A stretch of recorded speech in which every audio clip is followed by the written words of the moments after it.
వెండితెరపై కోట్లాది మందిని నవ్వించి తన నటన ద్వారా అలరించి ఆకట్టుకున్నటువంటి ప్రముఖ బాలీవుడ్ కమెడియన్ రాజ్పాల్ యాదవ్కి ఊహించని షాక్ తగిలింది. రాజ్పాల్ యాదవ్ కన్నీటితో ఇప్పుడు తీహార్ జైలుకి వెళ్లాల్సినటువంటి పరిస్థితి ఏర్పడింది. ఒకే ఒక్క సినిమా రాజ్పాల్ యాదవ్ తలరాతను మార్చేసింది. కమెడియన్గా తాను ఎన్నో సినిమాల్లో నటిస్తూనే 2010 సంవత్సరంలో దర్శకుడిగా మారి స్వీయ నిర్మాణంలో రాజ్పాల్ యాదవ్ అతాపతా లాపతా అనేటువంటి ఒక సినిమాని తెరకెక్కించారు.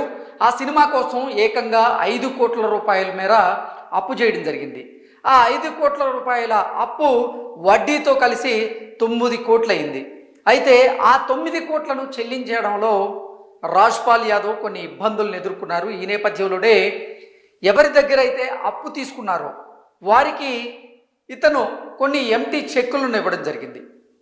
చెక్ బౌన్స్ కేసుగా ఇప్పుడు వాళ్ళు కేసు నమోదు చేయడంతో రాజ్పాల్ యాదవ్ ఇతని జీవితం అయితే అతలాకుతలమైనటువంటి పరిస్థితి ఉంది. అసలు ఏం జరిగింది ఈ ఘటనలో అనేది ఒకసారి మనం పూర్తి స్థాయిలో విశ్లేషణ చేసుకునేటువంటి ప్రయత్నం చేద్దాం.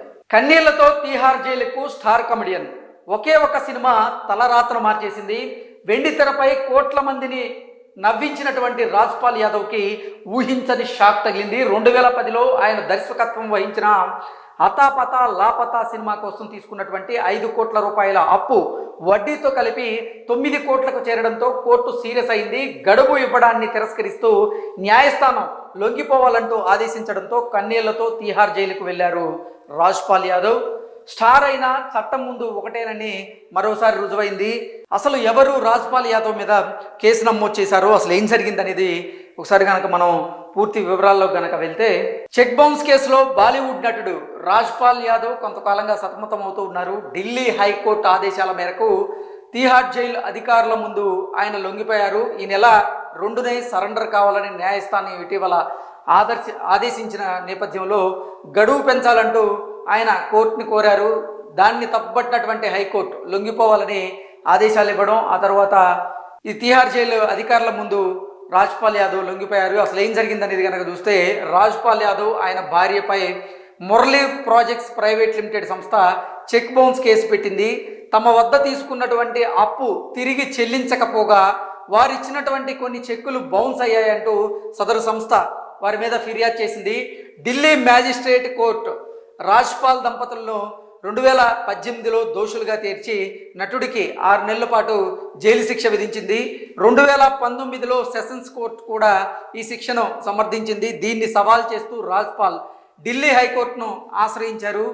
హైకోర్టు కూడా ఈ శిక్షపై 2024లో తాత్కాలిక స్టే ఇస్తూ రాజీ పడాలని సూచించింది. ఫిర్యాదుదారుడికి డబ్బు తిరిగి చెల్లిస్తామని నటుడు కోర్టుకి ఇచ్చినటువంటి హామీలను నెరవేర్చకపోవడంతో తాజాగా తుది ఆదేశాలను అయితే జారీ చేసింది. ఈ రాజ్పాల్ యాదవ్ కనుక చూసుకున్నట్లయితే హంగామా, షాదీ సే పహలే, అలాగే Bhool భులయ్యా, dream girl 2, baby John తదితర హిందీ చిత్రాల్లో కమెడియన్గా రాణించిన రాజ్పాల్ కిక్ 2 ద్వారా తెలుగు ప్రేక్షకులకు కూడా ఆయన సుపరిచితులయ్యారు.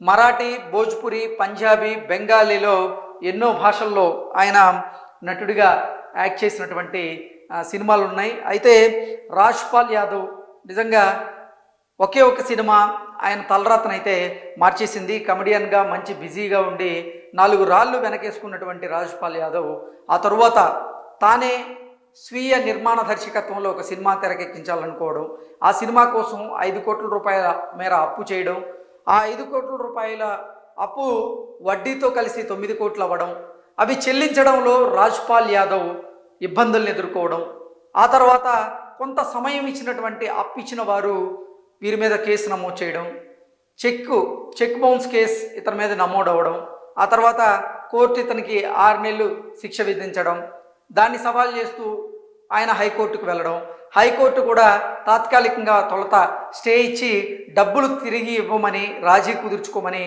వారికి చెప్పడం, డబ్బులు తిరిగి ఇవ్వడంలో రాజ్పాల్ యాదవ్ నిజంగా విఫలమైనటువంటి నేపథ్యంలోనే ఇప్పుడు ఆయన తీహార్ జైలుకి కన్నీటితో వెళ్లాల్సినటువంటి పరిస్థితి అయితే ఎదురైంది. నిజంగా రాజ్పాల్ యాదవ్ అభిమానులు ఎవరైతే ఉన్నారో వారు కూడా అయ్యో మా అభిమాన నటుడికి ఈ పరిస్థితి ఎదురైంది అంటూ కూడా వారు బాధపడుతున్నటువంటి పరిస్థితిని చూస్తూ ఉన్నాం. Thank you so much.